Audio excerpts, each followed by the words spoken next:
Halo teman-teman semua, selamat datang lagi di channel saya. Sekarang saya akan menjelaskan sedikit mengenai paru-paru basah atau dalam istilah medisnya kita sebut sebagai pneumonia. Nah, sekarang apa sih yang dimaksud dengan pneumonia atau paru-paru basah? Jadi, pneumonia adalah suatu infeksi saluran nafas bawah yang menimbulkan penumpukan cairan pada kantong udara paru. Nah, apabila paru-paru kita diperbesar, maka akan tampak kantong-kantong udara, di mana kantong-kantong udara ini berfungsi sebagai tempat pertukaran antara oksigen dan karbon dioksida. Sekarang, apa yang terjadi pada pneumonia? Yang terjadi pada pneumonia adalah kantong udara pada paru-paru kita berisi air, sehingga tidak terjadi pertukaran antara oksigen dan karbon dioksida yang adekuat, sehingga dapat terjadi sesak nafas. Air yang berada dalam kantong udara ini disebabkan oleh hasil infeksi dari beberapa kuman, termasuk bakteri, virus, jamur, dan kuman-kuman lain, di mana kuman-kuman ini tidak mampu dilawan oleh sistem pertahanan tubuh kita, yaitu makrofag, sehingga mereka dapat menyerang paru-paru. Apa-apa saja yang termasuk faktor risiko dari pneumonia? Faktor-faktor risiko dari pneumonia antara lain adalah pasien lanjut usia, kebiasaan merokok, kelemahan sistem imun, pasien dengan penyakit penyerta lain seperti diabetes, penyakit paru obstruktif, dan juga pasien dengan penyakit jantung.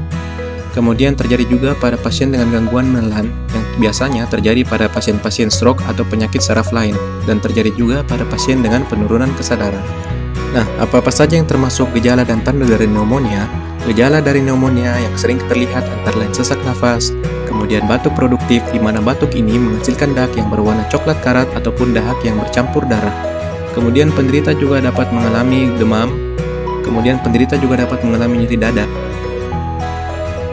Mitos ataukah fakta? Apakah sering mandi malam dapat menyebabkan paru-paru basah? Faktanya, jawabannya adalah mitos. Jadi, faktanya, mandi malam tidak ada pengaruhnya terhadap angka kejadian paru-paru basah atau pneumonia. Nyatanya, pneumonia ini disebabkan oleh karena adanya infeksi. Sekarang, apa yang harus dilakukan jika menderita gejala seperti di atas? Yang pertama yang harus dilakukan adalah segeralah konsultasi ke dokter. Biasanya, dokter akan memerlukan beberapa pemeriksaan, seperti pemeriksaan radiologi, pemeriksaan laboratorium untuk menunjang diagnosis. Dokter juga akan memberikan pengobatan berupa pemberian antibiotik untuk mempercepat penyembuhan. Selanjutnya adalah berhenti merokok jika Anda adalah seorang perokok. Dengan mengkonsumsi air hangat yang dicampur dengan perasan lemon dan madu, maka akan dapat mengurangi terjadinya batuk. Untuk teman-teman semuanya, sampai jumpa lagi. Terima kasih telah memperhatikan video saya. Jangan lupa like dan subscribe.